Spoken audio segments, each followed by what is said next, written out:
আজই ডাউনলোড করুন আর এনজয় করুন আপনার পছন্দের শো। ফুলকি দাস আমাদের মন্ত্রিসভার ক্রীড়ামন্ত্রী। ফুলকি, ভিতরে যাও, আমরা এখানেই তোমার জন্য অপেক্ষা করছি। তোমার হয়ে গেলে তোমাকে নিয়ে আমরা ফিরবো, কেমন? যাও, বেস্ট অফ লাক।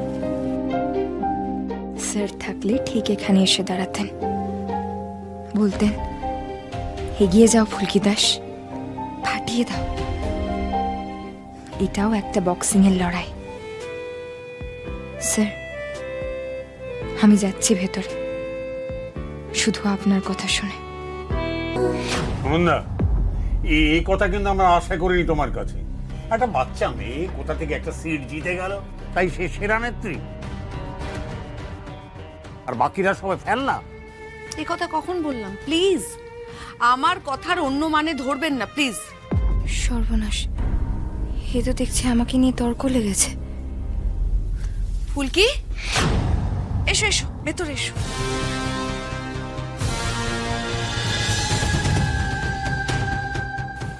সুনন্দা দীপ,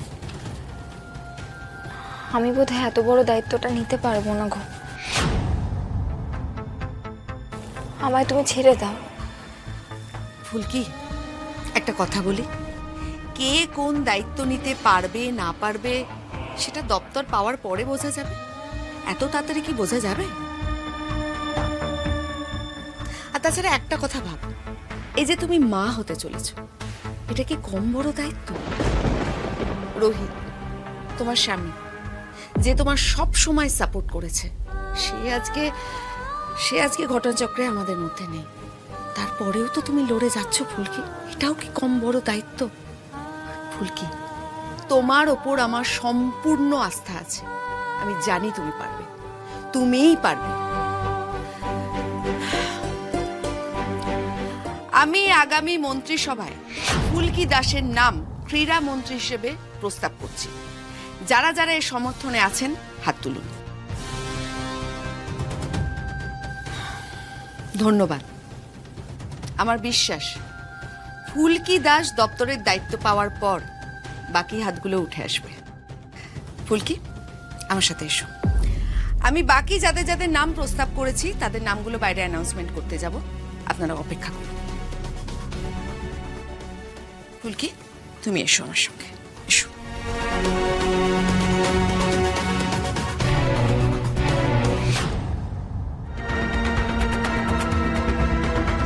দিদি, মন্ত্রিসভার নামগুলো যদি একটু প্লিজ বলেন।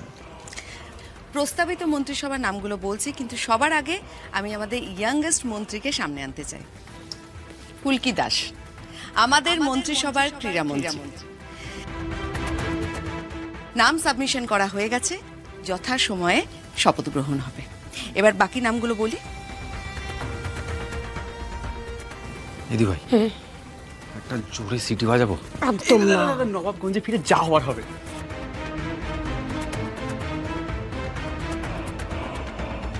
স্যার আপনার ফুলকি দাস মন্ত্রী হয়ে গেল, আর আপনি দেখতে পেলেন না। কিন্তু ফুলকি দাস আপনার ট্রেনিং ভুলবে না। আমি সব দায়িত্ব পালন করব, আপনার ছাত্রী তো।